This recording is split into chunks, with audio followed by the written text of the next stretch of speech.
तो dear students, अभी तक हम देखा हमने ट्रांजिस्टर की 3 configuration, common emitter, common base और कॉमन कलेक्टर। तब हमने जो एम्पलीफायर की जो कंडीशंस थी, वो कंडीशंस को फुलफिल किया केवल कॉमन इमीटर कॉन्फ़िगरेशन ने। जैसा हमने देखा, हमने डिस्कस किया था कि एक एम्पलीफायर के लिए जो कंडीशन होती हैं, first of all it should have high voltage gain. Voltage gain should be as much as high possible. दूसरा क्या होना चाहिए कि इसमें करंट गेन हाई होना चाहिए, as much as high possible. तीसरी कंडीशन, इनपुट इम्पीडेंस भी यहां पे हाई होना चाहिए, जितना हाई हो सकता हो। और चौथी कंडीशन में आउटपुट इम्पीडेंस ये होना चाहिए लो। तो जो कंडीशंस हैं उनके बारे में हम बात कर लेते हैं कि एक एम्पलीफायर को पावर गेन प्रोवाइड करना है ना। दैट मींस क्या करेगा एम्पलीफायर, इनपुट पे वीक सिग्नल, इनपुट सिग्नल लेगा ये यहाँ पे, और इसको स्ट्रॉन्ग आउटपुट सिग्नल में कन्वर्ट कर देगा।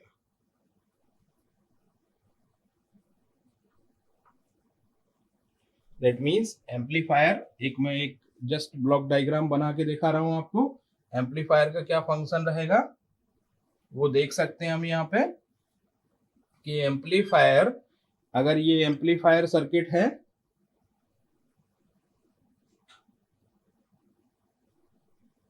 तो ये क्या करेगा, वीक इनपुट सिग्नल लेगा। अगर ये इनपुट बोल रहा हूं मैं यहाँ पे, और एक वीक इनपुट सिग्नल यहाँ पे प्रोवाइड कर रहा हूं, तो ये आउटपुट में एक स्ट्रॉन्ग आउटपुट सिग्नल प्रोवाइड करेगा। तो कंडीशन क्या है कि voltage gain, weak input signal, ultimately मुझे क्या चाहिए, हाई पावर गेन।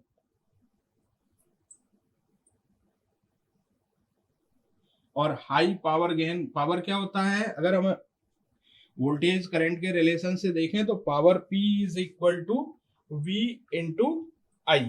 अगर गेन के रेस्पेक्ट में देखेंगे तो AP equal to AB into AI। That means high power gain, और हाई पावर गेन के लिए कंडीशन क्या है, हाई वोल्टेज गेन होना चाहिए, हाई करंट गेन होना चाहिए। तो ये एम्पलीफायर की कंडीशंस हैं। जैसे जैसे हम एम्पलीफायर AC के रिस्पेक्ट में डिस्कस करेंगे, अभी हमने उतना डिस्कशन किया नहीं है, जब हम AC के रिस्पेक्ट में डिस्कशन करेंगे तब ये सारी कंडीशंस डिटेल में भी डिस्कस करेंगे। अभी हम ब्रॉडली जान लेते हैं कि किसी भी सर्किट को एम्पलीफायर होने के लिए हाई वोल्टेज गेन प्रोवाइड करना चाहिए, हाई करंट गेन प्रोवाइड करना चाहिए, हाई इनपुट इम्पीडेंस प्रोवाइड करना चाहिए, हाई आउटपुट इम्पीडेंस प्रोवाइड करना चाहिए, लो आउटपुट इम्पीडेंस प्रोवाइड करना चाहिए। हाई इनपुट इम्पीडेंस इसलिए होना चाहिए कि सोर्स की लोडिंग कम से कम हो, और लो आउटपुट इम्पीडेंस इसलिए होना चाहिए कि ये अपने सर्किट से ज्यादा से ज्यादा सप्लाई, ज्यादा से ज्यादा पावर लोड को प्रोवाइड कर सके। अच्छा, दूसरा क्या है कि एम्पलीफायर सर्किट कभी भी किसी भी इनपुट सिग्नल की शेप और फ्रीक्वेंसी को चेंज नहीं करता है आउटपुट में। तो ये ध्यान रखना है, क्या करता है, ये वीक सिग्नल को स्ट्रॉन्ग सिग्नल में कन्वर्ट करता है, बट ये उस सिग्नल की, इनपुट सिग्नल की जो फ्रीक्वेंसी है और शेप है उसको चेंज नहीं करता है। तो ये बात आपको एम्पलीफायर सर्किट में ध्यान रखने के लिए जरूरी है ना। तो सबसे पहले क्या करता है एम्पलीफायर सर्किट, ध्यान रखना है कि वीक इनपुट सिग्नल है, उसकी इनपुट सिग्नल की वोल्टेज करंट की स्ट्रेंथ को बढ़ा देगा, जिससे अल्टीमेटली आपको पावर गेन मिलेगा यहाँ पे। अब हम देखते हैं कि एम्पलीफायर सर्किट एम्पलीफाई करता कैसे है ना। मेन मुद्दा हमारा क्या है, ये डिस्कस करना कि एम्पलीफायर सर्किट एम्पलीफाई करता कैसे है। तो डियर स्टूडेंट, अब हम देखते हैं कि एक ट्रांजिस्टर एम्पलीफिकेशन कैसे करता है। तो सबसे पहले तो जैसा हमने तीनों कॉन्फ़िगरेशन डिस्कस किया, common emitter, common base, common collector, उसमें कॉमन इमीटर कॉन्फ़िगरेशन एम्पलीफिकेशन के लिए सुटेबल है। दूसरा, हमें जब भी ट्रांजिस्टर को कनेक्ट करना है तब आपको देखना है कि एम्पलीफायर की तरह कनेक्ट करने के लिए emitter base junction forward bias और collector base junction reverse bias रहेगा। इसके अलावा हम ये भी देखते हैं कि ट्रांजिस्टर को किस तरह से बायस किया जाए कि वो स्टेबल कंडीशन में ऑपरेट हो। इसके लिए हम डिफरेंट एनालिसिस करेंगे, उसमें डीसी एनालिसिस, एसी एनालिसिस की जरूरत पड़ती है हमें। मैं अभी बताऊंगा कि डीसी एनालिसिस में क्या रिक्वायरमेंट है और एसी एनालिसिस में क्या रिक्वायरमेंट है। तो ट्रांजिस्टर को आपको एक्टिव रीजन में ऑपरेट कराना है और ट्रांजिस्टर को ऑपरेट कराने के बाद फिर उसकी डीसी एनालिसिस और एसी एनालिसिस करना है। तो जैसा मैंने आपको डीसी एनालिसिस के लिए बताया कि हम ऑपरेटिंग पॉइंट की बात करेंगे, आगे के कुछ वीडियोस में हम ऑपरेटिंग पॉइंट और डीसी लोड लाइन पर बात करेंगे। वहां पे देखेंगे कि ऑपरेटिंग पॉइंट कैसा होना चाहिए, डीसी लोड लाइन कैसे ड्रॉ करते हैं। इसके अलावा जब एसी एनालिसिस की बात करते हैं तो एसी एनालिसिस में एम्पलीफायर के 4 parameter, voltage gain, current gain, input impedance, output impedance, इनकी बात करेंगे। तो जैसा मैंने आपको बताया था कि voltage gain of an amplifier should be as much as high possible, current gain of an amplifier as much as high possible, क्योंकि हमें पावर गेन चाहिए और पावर गेन के लिए पावर गेन क्या होगा, multiplication of voltage gain and current gain. Input impedance ज्यादा से ज्यादा होना चाहिए क्योंकि ये सोर्स की लोडिंग को कम करता है, मींस सोर्स से एम्पलीफायर को ज्यादा सप्लाई ना देना पड़े, इसलिए इनपुट इम्पीडेंस कम से कम होना चाहिए। आउटपुट इम्पीडेंस ज्यादा से इनपुट इम्पीडेंस ज्यादा से ज्यादा होना चाहिए सोर्स की लोडिंग को रोकने के लिए, क्योंकि सोर्स से ज्यादा सप्लाई ना प्रोवाइड करनी पड़े। मींस इसका मतलब ये है कि वीक से वीक सिग्नल भी हमारा एम्पलीफायर एम्पलीफाई करके दे दे। सिमिलरली आउटपुट इम्पीडेंस इसका कम से कम होना चाहिए, क्योंकि जो ज्यादा से ज्यादा ये पावर जो एम्पलीफाई करके प्रोवाइड कर रहा है वो लोड को प्रोवाइड कर सके, खुद कंज्यूम न करे।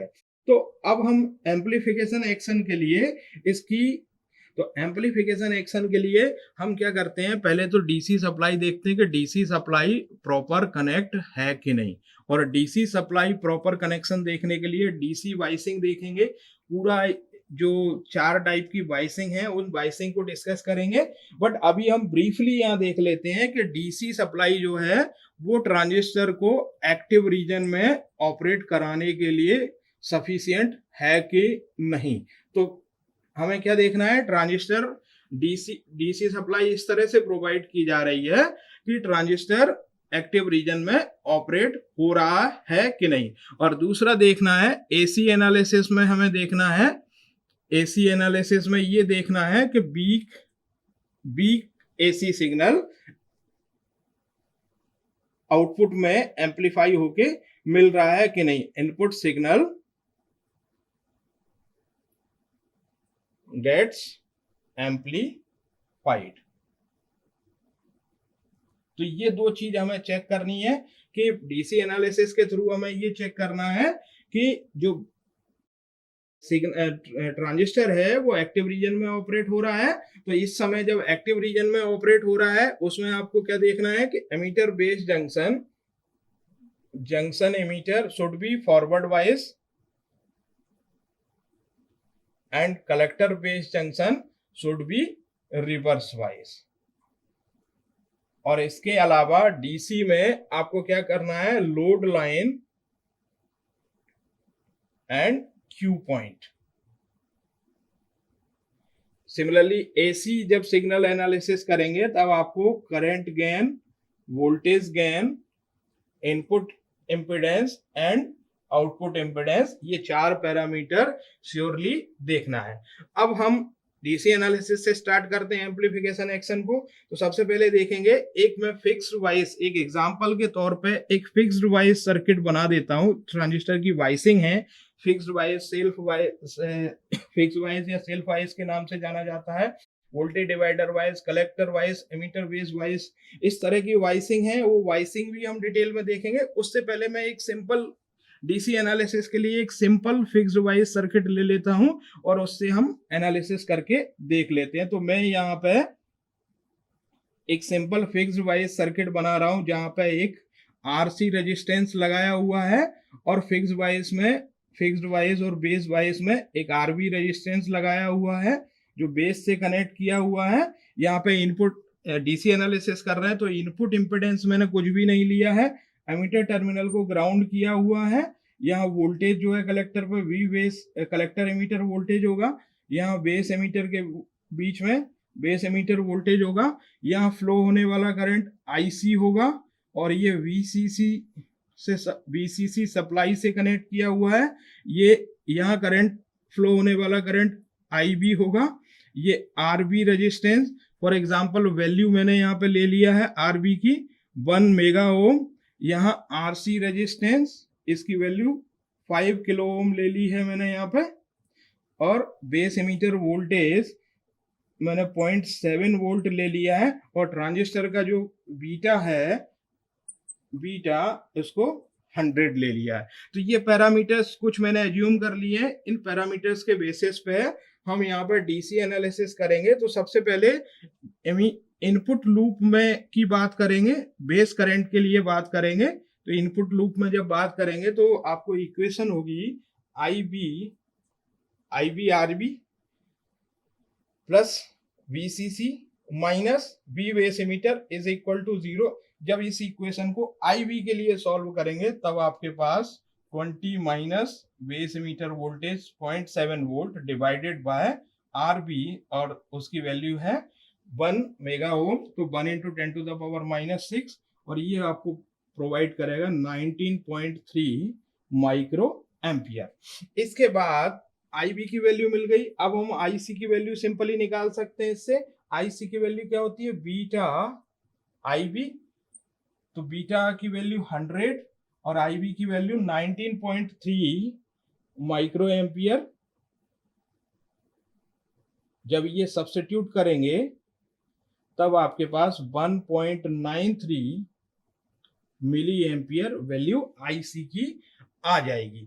अब सिमिलरली हम जैसा हमने इनपुट लूप में बात किया था वैसा आउटपुट लूप में एक्सप्रेशन लिखेंगे। तो आउटपुट लूप में एक्सप्रेशन लिखेंगे मींस VCC में से VC voltage ICRC means RC जो है रेजिस्टेंस है उसके अक्रॉस ड्रॉप होने वाले वोल्टेज को माइनस कर देंगे तब आपको VCE मिल जाएगा।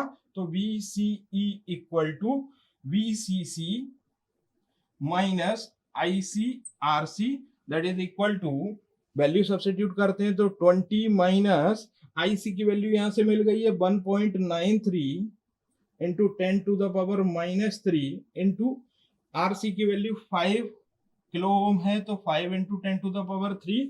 जब इसे सॉल्व करेंगे 10 टू द पावर -3 से 10 टू द पावर -3 कैंसिल हो जाएगा। 1.93 और 5 को मल्टीप्लाई करेंगे, उसे 20 में से माइनस करेंगे, तब ये आपके पास VCE की जो वैल्यू आएगी 10.35 वोल्ट वैल्यू निकल के आएगी। तो ये डीसी एनालिसिस हो गया इस सर्किट के लिए। मींस हमने डीसी के लिए IC और VCE की वैल्यू कैलकुलेट कर ली है यहाँ पे, जो कि डीसी एनालिसिस का एक इंपोर्टेंट पार्ट था। अब हम बात करते हैं इस सर्किट पे, इसी सर्किट पे इनपुट सिग्नल प्रोवाइड करेंगे, एक वीक इनपुट सिग्नल प्रोवाइड करेंगे और इस वीक इनपुट सिग्नल पे क्या फर्क पड़ेगा, इस इनपुट वोल्टेज पे क्या फर्क पड़ेगा, इनपुट करंट पे क्या फर्क पड़ेगा, फिर उसके बाद आउटपुट पे जो वोल्टेज आने जा रहा है, आउटपुट पे जो करंट आने जा रहा है उस पर क्या फर्क पड़ेगा इसके कारण से। तो मैं क्या कर रहा हूं यहाँ पे, अभी मैं फिर इस सर्किट को फिर से रीड्रॉ कर रहा हूं। एक फिक्स वाइज सर्किट था, डीसी एनालिसिस कर लिया है, अब हम इनपुट सिग्नल के साथ इस सर्किट को फिर से रीड्रॉ करते हैं। तो मैं रीड्रॉ कर रहा हूं फिर से, और मैंने यहाँ एक कैपेसिटर, कपलिंग कैपेसिटर लगाया हुआ है। यहाँ पे इनपुट सिग्नल प्रोवाइड करूंगा, ये RC हो गया, ये VCC हो गया और ये RB, और यहाँ पे प्लस माइनस VCE और plus minus V base ammeter. ठीक है, ये कपलिंग कैपेसिटर लगाया हुआ, हम जानते हैं कि जब AC DC के साथ ये ओपन सर्किट हो जाता है, AC के साथ शॉर्ट सर्किट हो जाएगा ये, तो इसको भी हम सेपरेटली समझेंगे जब हम एम्पलीफायर्स की बात करेंगे, एम्पलीफायर की मल्टी स्टेज एम्पलीफायर की बात करेंगे, तब कपलिंग कैपेसिटर्स और कपलिंग डिवाइसेस जितनी भी हैं उनकी बात करेंगे। तो यहाँ पे मैं वीक सिग्नल प्रोवाइड कर रहा हूँ इनपुट सिग्नल पे। इनपुट पे एक वीक सिग्नल है जो सपोज दैट कि 20 milli ampere, sorry 20 milli volt का सिग्नल प्रोवाइड कर रहा हूँ यहाँ पे। तो 20 प्लस ऊपर और माइनस भी 20 मिली वोल्ट नीचे भी होगा। ये मीन्स दोनों पॉजिटिव और नेगेटिव साइकिल में 20-20 होगा।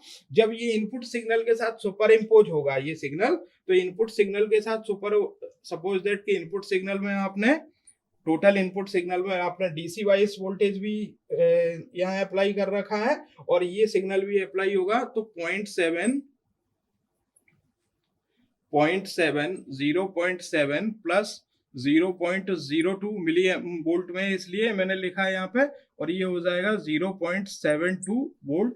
सिमिलरली नेगेटिव डायरेक्शन में ये वोल्ट है यहाँ पे, नेगेटिव डायरेक्शन में 0.68 वोल्ट माइनस का है ना, माइनस का 20 या माइनस का 0.68 वोल्ट।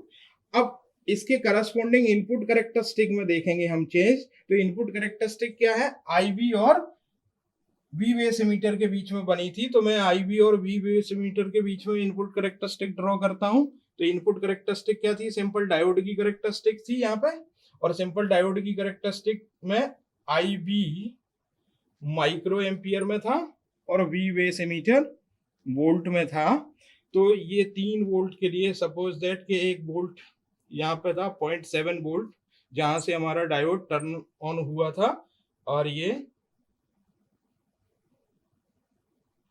जो वोल्टेजेज में चेंज आए हैं, एक 0.68 वोल्ट और यहाँ पे 0.72 वोल्ट। और इसके लिए करंट की जो कंडीशंस है, करंट की कंडीशंस भी हम देख सकते हैं। यहाँ पे कितना था वोल्टेज, जो हमारा वोल्ट हमने कैलकुलेट किया था 19.3 माइक्रो एम्पियर था, और यहाँ पे 21.3 और यहाँ पे 17.3 माइक्रो एम्पियर, ये वोल्टेज हम देख सकते हैं। अब इसके करस्पॉन्डिंग जैसा हम जानते हैं कि डेल्टा, यहाँ से यहाँ देखेंगे हम, तो delta I B equal to 2 micro ampere, यहाँ से जो डेल्टा आई बी निकल के आया वो 2 माइक्रो एम्पियर निकल के आया है।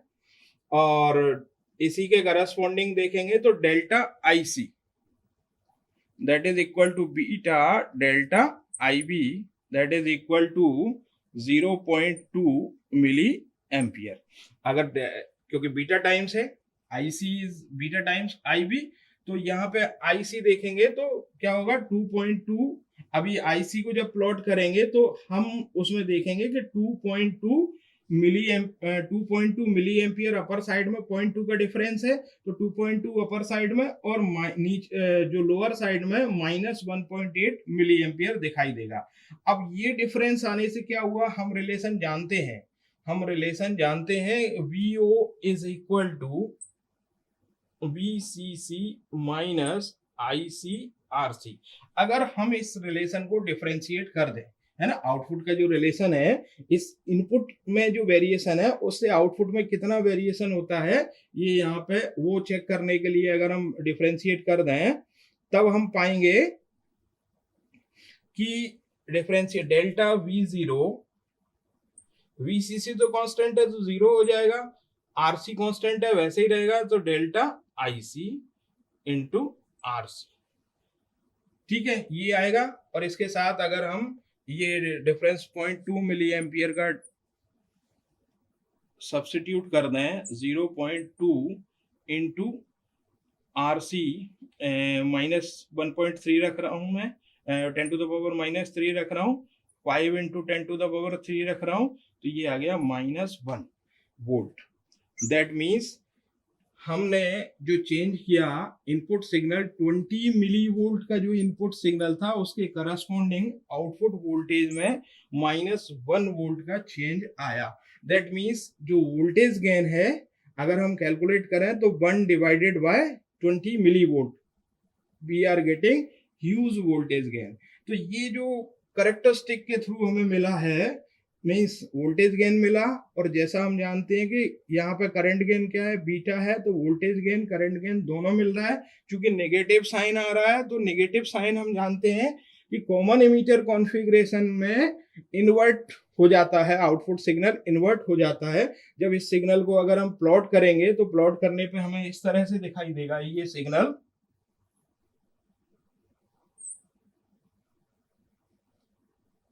-1 वोल्ट और +1 वोल्ट, ये वोल्टेज दिखाई देगा इस तरह से। तो इन्वर्टेड आउटपुट मिलेगा मुझे। जिस तरह की सिग्नल हम अप्लाई करेंगे, पॉजिटिव के लिए नेगेटिव, नेगेटिव के लिए पॉजिटिव, इस तरह से मिलेगा वो सिग्नल। तो ये एम्पलीफिकेशन एक्शन था ट्रांजिस्टर का, कि कैसे ट्रांजिस्टर एम्पलीफाई कर रहा है यहाँ पर सिग्नल को, आप देख सकते हैं। हमने देखा कि पहले डीसी में एनालिसिस किया, डीसी एनालिसिस के बाद हमने वीसी और आईसी की वैल्यू देखा यहाँ पे। फिर उसके बाद एम्पलीफिकेशन एक्शन के लिए इनपुट अप्लाई किया। इनपुट अप्लाई करने के बाद देखा कि वोल्टेज में, इनपुट वोल्टेज में चेंज आया, इनपुट वोल्टेज के कारण इनपुट करंट में चेंज आया, और इनपुट करंट में चेंज आने के साथ साथ आउटपुट वोल्टेज में और आउटपुट करंट में चेंज आ रहा है। इस तरह से ultimately we are getting some amplification action.